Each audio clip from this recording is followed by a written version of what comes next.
Micro Teaching 5. Tokoh utama dan ajaran aliran ilmu kalam. Tujuan pembelajaran. Peserta didik mampu menganalisis berbagai aliran ilmu kalam. Assalamualaikum warahmatullahi wabarakatuh. Waalaikumsalam.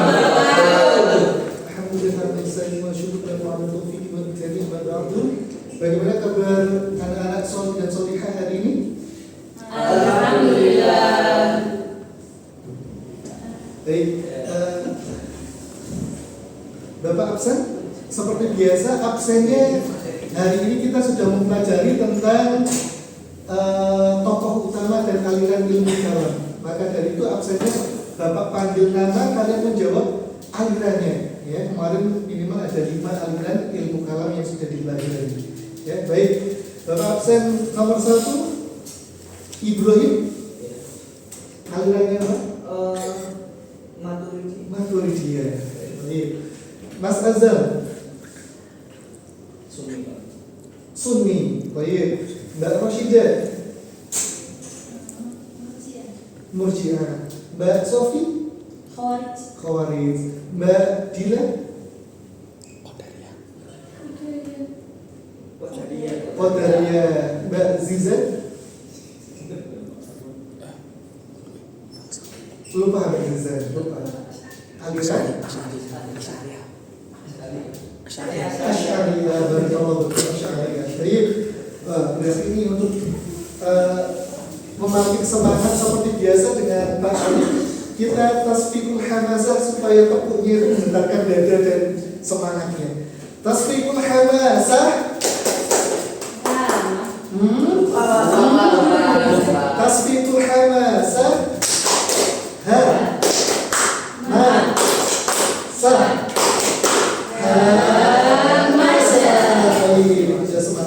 Baik, kemarin kita sudah sampai pada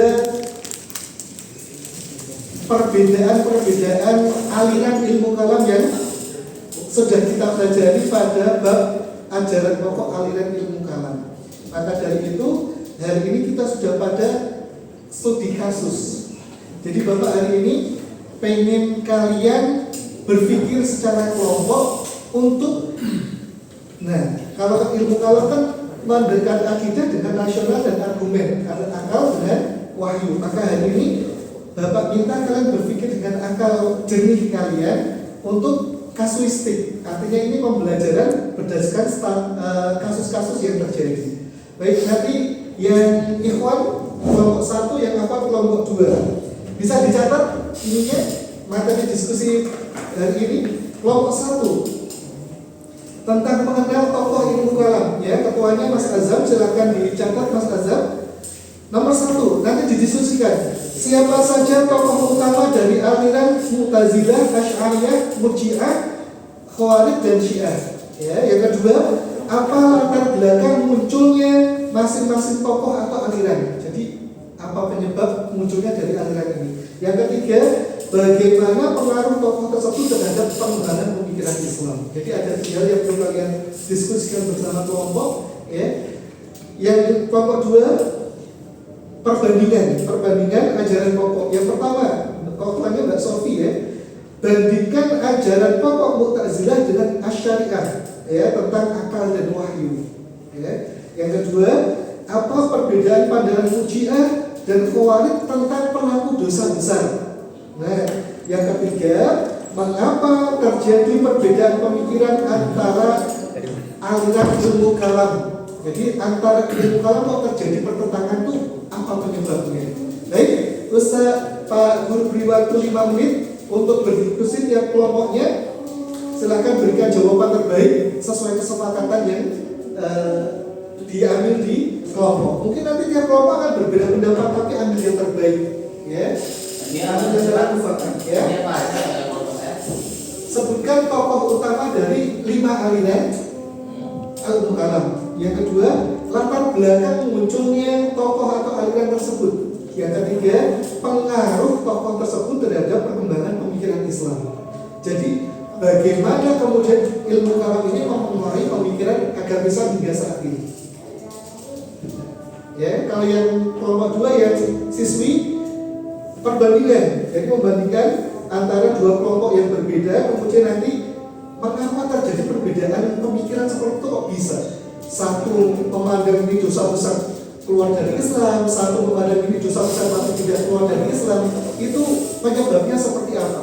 Ya nanti sertakan nas dalil dari Quran, hadis atau pemikiran tokoh kontemporer Islam boleh.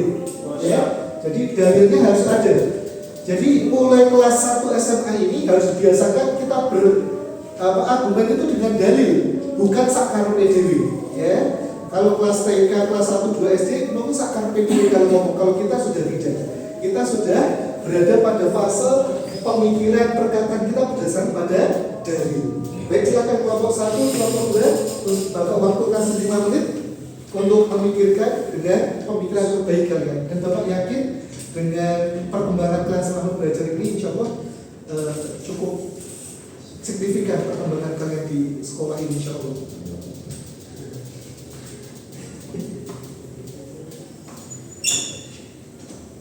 Baik, jadi tujuan pembelajaran pada siang hari ini adalah kalian berusaha menyatukan pemikiran yang mungkin berbeda. Ya, nanti akan ada berbeda kita satukan. Ya, jadi seberapa toleransi kita dalam menerima perbedaan dari orang lain, disatukan ambil yang terbaik sesuai kemufakatan yang diambil. Ya, jadi tujuan kita adalah menerima perbedaan, mengolahnya dengan pemikiran-pemikiran yang nanti akan mufakat sehingga bisa disampaikan sebagai pemikiran kelompok. Sudah kelompok 1? Baru nulis Pak. Baru nulis. Kelompok 2? Barangkali mau menyampaikan hasil pemikirannya aja dulu. Sudah Pak. Sudah, baik, dari kelompok 2, kelompok siswi silahkan. Dari 3 pertanyaan tadi mana yang ingin dijawab duluan? Yang perbandingan kaum mujilah sama Mujilah dan Khawarij. Iya. Baik. Mu'tazilah kalau Pak tadi Pak. Oh, Mu'tazilah boleh. Mu'tazilah dan Asy'ariyah.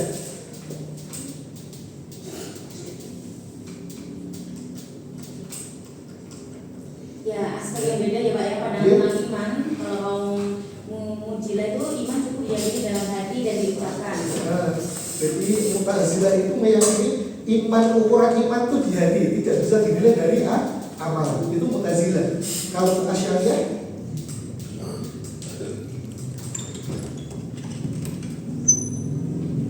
Asy'ariyah seperti apa, Mbak? Sudah disebutkan. Perbedaan dengan Mu'tazilah seperti apa?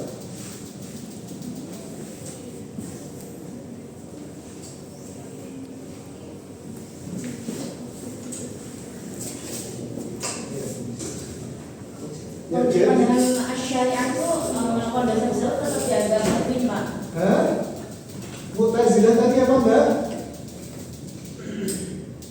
Mu'tazilah tadi apa? Iman harus disertai Iman cukup di dalam hati. Cukup di dalam hati. Ya. Jadi amal itu tidak bisa menggambarkan iman. Karena iman itu menuntut mereka ya di hati tempatnya. Ya. Kalau Asy'ariyah, Mbak, apa Asy'ariyah?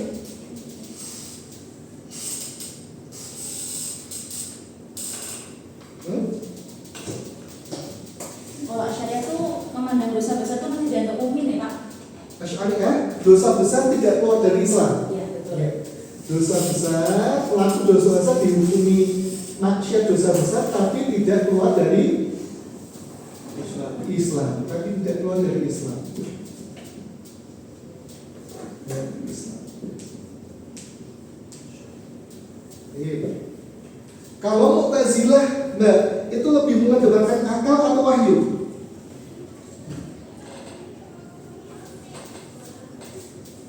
Ya, kalau Mu'tazilah lebih akal atau wahyu? Wahyu. Akal. Mu'tazilah akal, ya. Orang Mu'tazilah itu lebih pada logika, berpikirnya logika. Kalau nggak logika, tidak gitu ya. Kalau Asy'ariyah, gimana? Wahyu. Mbak, kalau Asy'ariyah tentang ayat dan wahyu gimana kalau Asy'ariyah? Azam. Menyeimbangkan seimbang antara wahyu dengan akal. Jadi akal di golongan Asy'ariyah itu untuk memverifikasi wahyu. Jadi wahyu jelas wahyunya, kemudian akalnya untuk berpikir seberapa kedudukan dari wahyu tersebut, gitu ya, seimbang dari akal dan wahyu. Baik, kelompok 1, silakan. Baik, barakallah untuk kelompok siswi sudah berhasil menjawab dengan baik. Kelompok 1, ya. Tokohnya tadi ya Pak ya. Tokohnya Syiah siapa tokohnya? Dan Ja'far As-Shadiq. Ja'far As-Shadiq. Terus Khawarij. Abdullah bin Wahab. Abdullah bin Wahab. Terus Mu'tazilah. Wasil bin Al-Haq. Ini paling terkenal. Wasil bin Al-Haq. Baik. Asy'ariyah. Abu Hasan al-Asy'ari. Baik. Terus latar belakang munculnya itu ketika wafatnya Nabi Muhammad itu terjadi perbedaan pandangan tentang siapa yang paling berhak untuk memimpin umat Islam. Ada yang memilih Abu Bakar karena memang terjadi musyawarah. Kemudian ada kelompok lain yang meyakini bahwa Ali bin Abi Thalib itu telah ditunjuk secara khusus oleh Nabi. Kemudian konflik ini semakin membesar, terutama setelah tragedi Karbala. Ini apa? Yaitu ketika Husain bin Ali dibunuh oleh pasukan Yazid bin Muawiyah. Jadi peristiwa Karbala ini menjadi titik emosional dan teologis yang penting bagi aliran Syiah. Barakallah, kelompok 1 bisa menjawab dengan detail juga ya. Jadi latar belakang munculnya ilmu kalam ini didahului dengan pendapat-pendapat dari pengganti Rasulullah dulu. Orang-orang Syiah meyakini bahwa Ali itu sudah ditunjuk duluan. Jadi orang-orang Syiah menganggap sampai sekarang bahwa Abu Bakar, Umar, Utsman bin Affan itu mencomot, menyerobot haknya Ali. Sampai sekarang masih terjadi di negara-negara yang beraliran Syiah seperti itu. Dan termasuk dosa besar itu nanti Khawarij. Jadi Khawarij itu muncul ketika terjadi perang sipil Ali melawan Muawiyah. Nah, dari sana Khawarij sudah berpendapat, oh ini mereka itu dosa besar, maka harus dibunuh karena darahnya halal, karena keluar dari Islam. Sementara Ali dan Muawiyah tidak, oh mereka dosa besar tapi tidak keluar dari Islam. Nah, makanya Khawarij sampai hari ini mereka adalah kelompok yang paling ekstrim. Oh dosa besar bunuh karena darahnya halal, mereka keluar dari Islam kalau tidak bertaubat. Baik, barakallah, dua kelompok hari ini sudah mempresentasikan jawaban dengan baik. Maka dari itu Bapak ucapkan jazakumullah khairan. Berarti kalian benar-benar bisa berpikir dengan jernih, bisa menerima perbedaan, dan bisa menggabungkan perbedaan menjadi satu pemikiran yang luar biasa. Baik, Bapak ucapkan kalian luar biasa. Baik, demikian pembelajaran pada siang hari ini. Semoga bermanfaat. Tadi Bapak lupa ya, kita belum berdoa, kita rapal doanya juga penutup ya. Jadi ya nakhtim hadal majlis berdoa. Silakan Mas Ibrahim dipimpin doanya. Kita tutup pembelajaran pada siang hari ini dengan bacaan berbaca bersama. Alhamdulillahirobbilalamin. Subhanakallahumma wa bihamdika asyhadu an la ilaha illa anta astaghfiruka wa atubu ilaik. Terima kasih Mas Ibrahim. Nastatim bilhamdalillah. Alhamdulillah. Uhayyi ila liqa ma'a salama akhiran ma'an najah. Syukran ya Ustaz. Baik, Bapak akhiri, terima kasih atas perhatian dan semangatnya.